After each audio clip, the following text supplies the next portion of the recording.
So hello and welcome everybody. In today's episode on the Sacred Wisdom podcast, we will be discussing a chapter from our book, Mysterious Realities.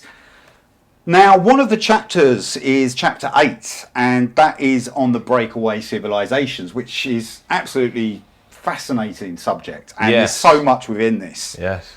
So Steve, give us a little breakdown on the Breakaway Civilisations and what happened, because I think in the 30s and 40s, especially around that time, there seemed to be this kind of building of this alternating sort of civilization, almost like this technology was coming out. They were finding crashed UFOs, retrieval of all this kind of hidden technology, and obviously what was going on in World War I and II. A lot of people say, yeah, there was a lot of geopolitical things, but there was also a lot of movements and stuff going on around that as well, wasn't there? Mm-hmm. And that leads on to kind of the whole President Dwight Eisenhower and all this in 1954, but there was a run-up, wasn't there? Mm-hmm. And let's talk about that. So talk about how we came to this chapter in Breakaway Civilisations. Well, you actually have to go back to the time of the Victorian age and the development of airships, and they're obviously known as Zeppelins. And the Breakaway Civilization had its real inception kind of at that time, going back, I would say, before World War I started, certainly before World War II started, on the 1st of September 1945. And what we're looking at is the development through the secret societies of new types of aerodynamic transportation by using airships or Zeppelins. Yep. And then obviously coming forward to the time of the Roswell incident, as it's now famously known, which took place on the 4th of July 1947 in the Chihuahuan Desert near the village of Corona in Lincoln County. But there were other crash UFOs as well prior to that, wasn't there? Well, there was actually at least 3 other major UFO crashes. Now, at the time, they weren't exactly called unidentified flying objects or UFOs. That acronym wasn't applied to them at the time. I think it was the 50s it was invented, wasn't it? It wasn't. It was after Kenneth Albert Arnold had his sighting, obviously, over Mount Rainier in Washington State, in the Cascade Range, which is a mountain range in northwestern United States. Yeah. And so he actually coined the phrase, I think, flying saucer. And then it was off the back of that, the actual phrase unidentified flying object was then actually coined, or UFO. Yes. So going back to the Roswell incident on the 4th of July 1947, now around that time there was actually 3 other crashes, one of which actually also occurred on the 4th of July 1947, also in New Mexico. Yeah. But 2 others that actually occurred around, one I think on the 3rd of July 1947, and one of which occurred around the 5th or possibly the 6th of July 1947. Yeah. Now they were all within driving range of each other in and around New Mexico. Yes. And so whatever was going on during that time was all interconnected. We know that there was huge thunder and lightning storms taking place around that time in July of 1947. Yeah, the United States at the time, what was known as the United States Army Air Force, or the USAAF, actually was used to retrieve the crashed spacecraft as well as the extraterrestrial occupants that were on board, some of which had already perished, others were actually just barely alive but were retrieved and given medical assistance.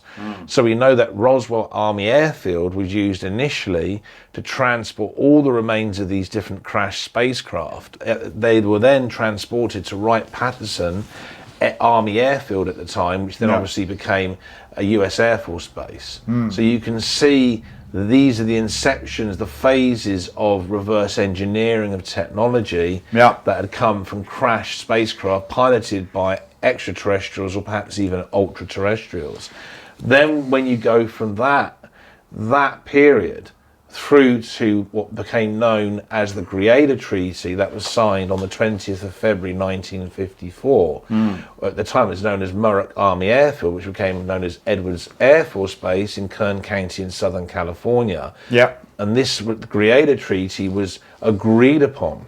And how you can have some kind of Greada Treaty with 7 foot tall, Wright Jellian Greys or Orion Greys, you know, who are, and these... The only thing that can convey that correctly is X-Files, really. Absolutely. So, yeah. Really does seem too far out. That's right. So when you look at the idea that in the Broads, it was an incredibly bright sunny day, apparently, and over 4,500 cameras were recording in high definition what was going on, including the landing of the spacecraft and this Rigelian Grey, over 7 feet tall, who was an emissary, who literally met US President David Dwight Eisenhower on the 20th of February 1954.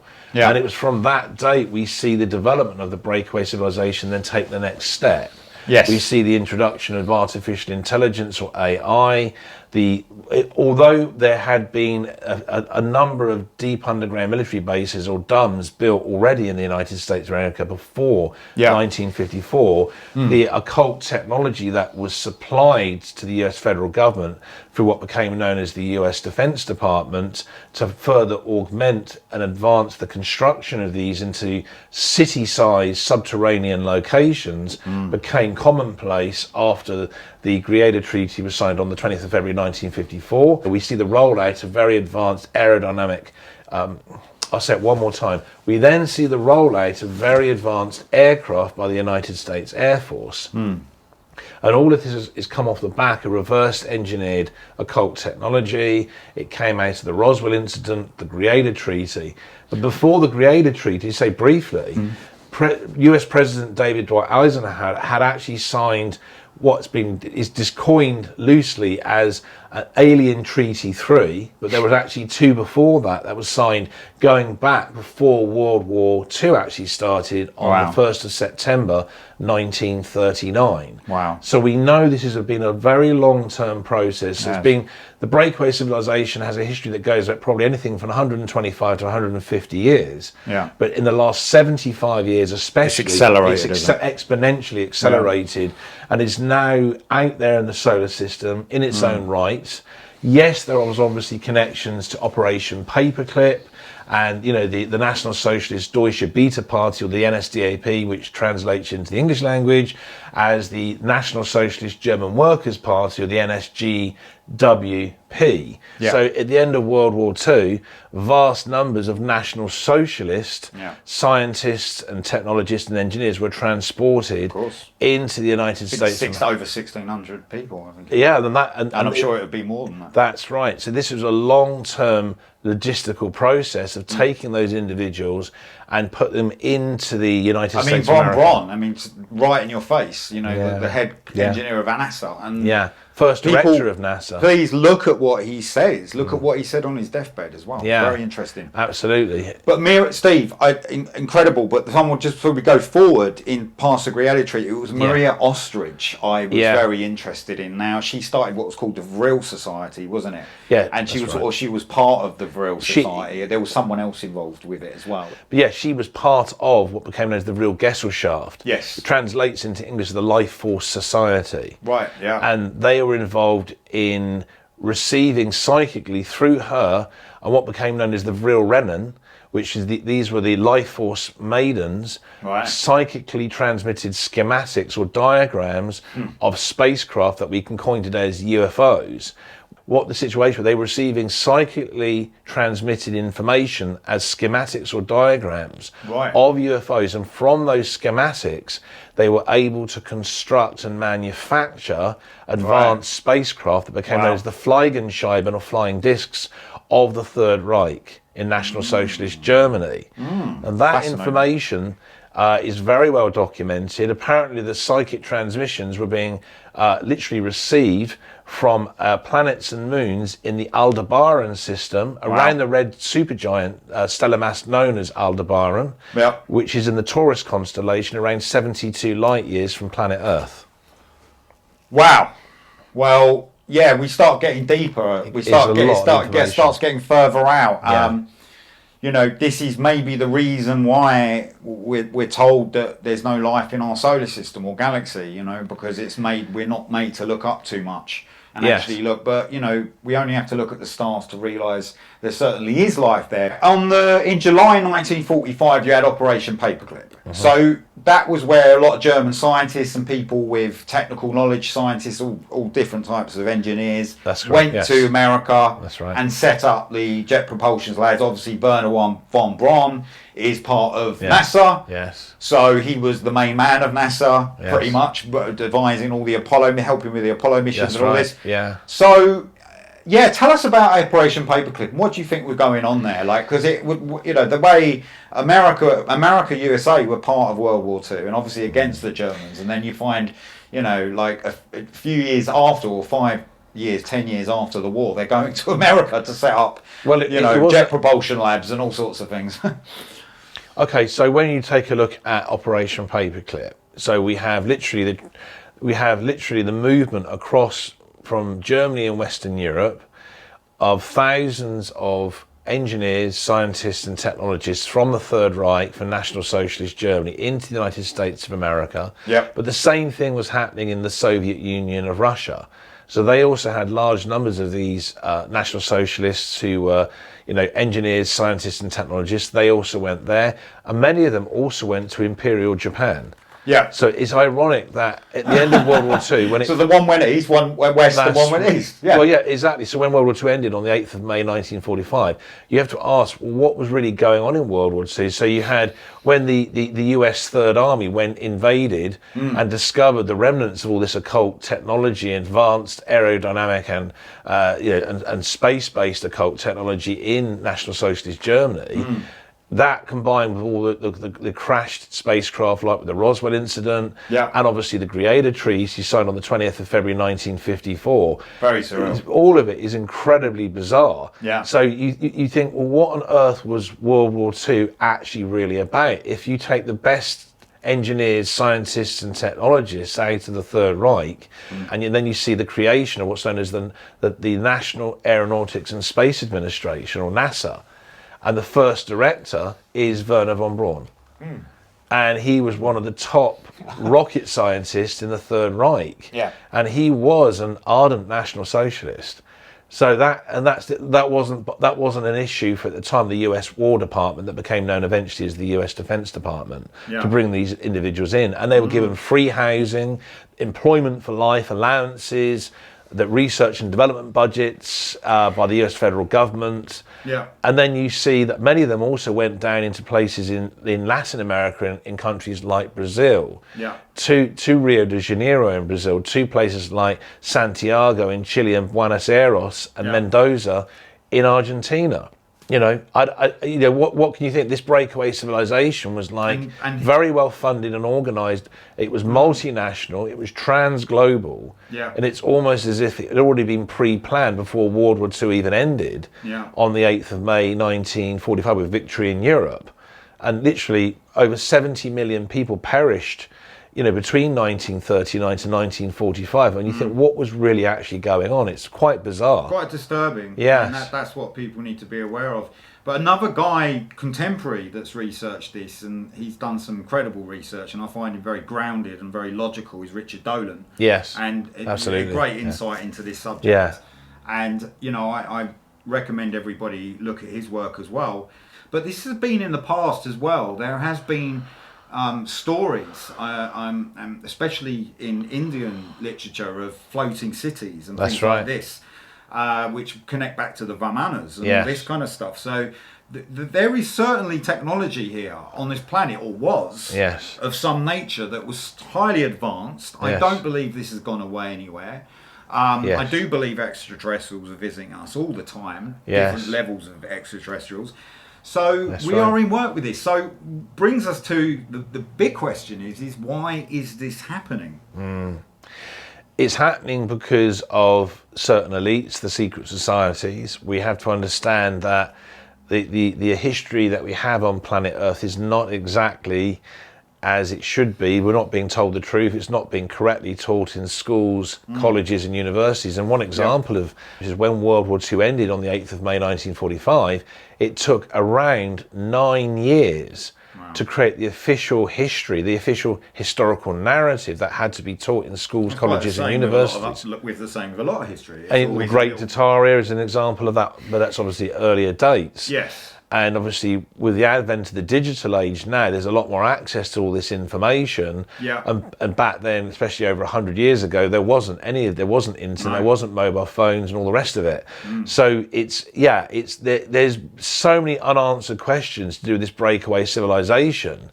And you take a look at what was going on in the 1950s, the 1960s, the 1970s, 80s. Yeah. It's been accelerating at such an exponential rate that we can say by now that the breakaway civilization is probably at least 2,500 to maybe 3,200 years more advanced than anything we have on planet Earth. Well, I would say, us pre-recording the level of technology that's around us, this very room could be digitized in another environment quite easily. Yeah, like a holodeck environment. Wi-Fi router, you can actually... Yeah, exactly. I don't think people are aware how much, with all these different technologies, smart dust. Incredible, but also disturbing that we're not knowing about this, because this is invisible. I mean, we're aware of it and people are conscious to it. And I'm not too frightened of it, but it is concerning that people are walking around with these, a complete mask over their face. They're not actually understanding this is happening. But Richard Dolan's done some great work. So what about contemporary, in the sense of where do you think this breakaway civilization is? Because obviously people talk about the South Pole and the Great Wall of the South Pole, and this is a very unknown area, and it seems there is some sort of technology down there or something going on down there. People are getting arrested for going in search of these places, and a lot of military personnel down in that area. Huge amounts, and multinational corporations are down there with the various militaries of different countries of planet Earth. It's a huge multinational effort down there to keep everything suppressed. Yeah. I mean, when you look at UFO law in terms of the presence of extraterrestrials or ultra-terrestrials on planet Earth, especially since really the time of the Creator Treaty, when it was signed on the 20th of February 1954.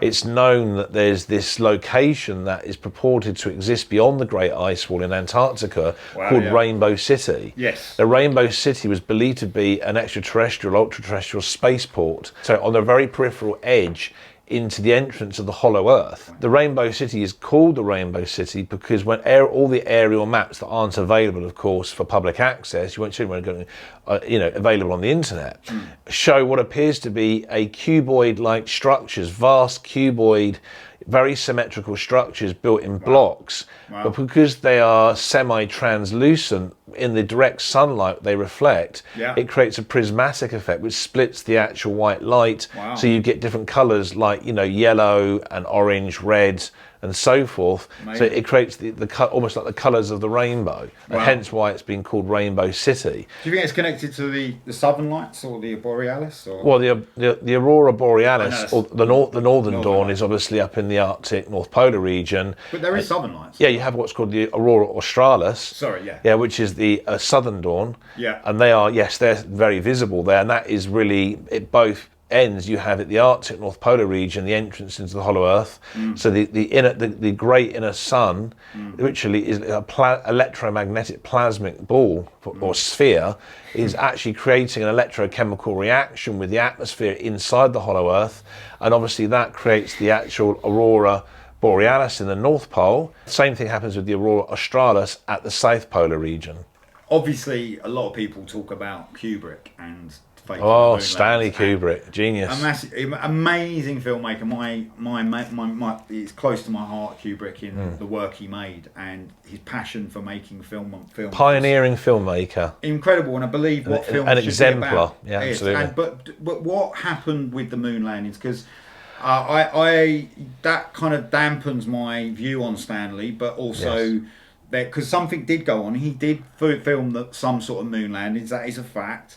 But obviously, a lot of people blur that with the moon landings that happened, actually happened. There has been. Explain that, Steve. I say what was known at the time as Project Apollo, or the Apollo Lunar Program, which the National Aeronautics and Space Administration, or NASA, facilitated, had funded, developed, and all the rest of it. Yeah. Yes, the NASA astronauts did initially go to the moon. What was found there meant there was no way it could be transmitted back to planet Earth.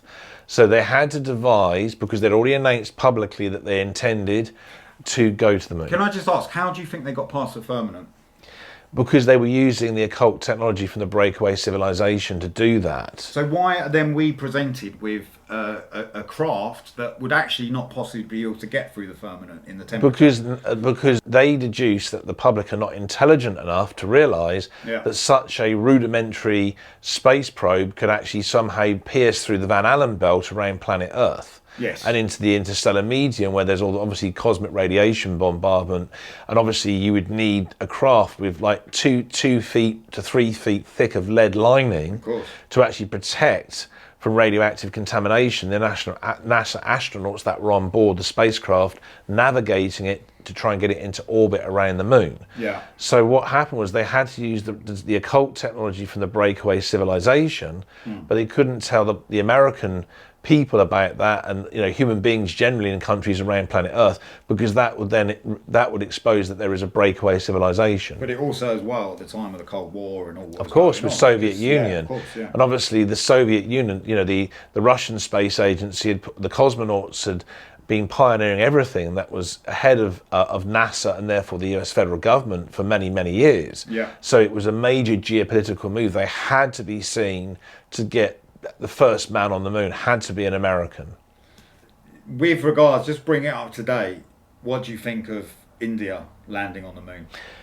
Not just the Indian government or the Japanese government or the Chinese government, all of them are really involved in, I believe, falsified space programs using a lot of computer-generated imagery or CGI, and then they have audiences clapping that they think that this is what, and they actually will say on camera and transmit this in the news media all around the world. You see it on Russia Today, Sputnik News. You see it everywhere. The Hindustan, the Times of India, and they're all saying the same thing. This is what it looks like when they're going to land on the moon, and when they land on the moon, they show you more CGI footage, but not actually real footage. I was actually very shocked. I don't know. It could be real. Please leave in the comments what you think as well. Absolutely. But I'm just fascinated that actually people believe that. I actually saw the video footage. I was blown away how stupid it looked. I'll be honest. I don't know if it was real. It might be real. So if it was, I'm open. I'm happy. Whatever. I'm happy they did land on the moon. But we look at the actual use of cultural creation and predictive programming with human beings since World War II ended in 1945. What we see is this constant synthetic imposition into the 3D holographic reality we call the material dimension. Example, very good example, is YouTube videos, hundreds of them containing CGI UFO footage, totally fake but looking realistic. So many people are now so familiar with the idea of using CGI imagery in footage and with Hollywood films. So the actual blurring between the authentic truth of the 3D holographic reality we live in and the synthetic created version has become very intermeshed together. I think there's a real mixture of fake video footage and some real video footage in the whole kind of Apollo missions. There's some blatant rubbish, definitely. That's right. There's some very bad footage, but that's right. I think some of it was actually real, and I think that's correct. What they came across, like you said, Steve, I think they were confronted with some very... So they had to edit the real footage with the fake footage. Of course. And present it to the American public. And all the rest of it. We know that there's various archaeological remains on the moon. That many of the craters were actually originally huge glass domes. So the moon appeared to have been some kind of interstellar object that was brought into orbit around planet Earth. It wasn't originally here.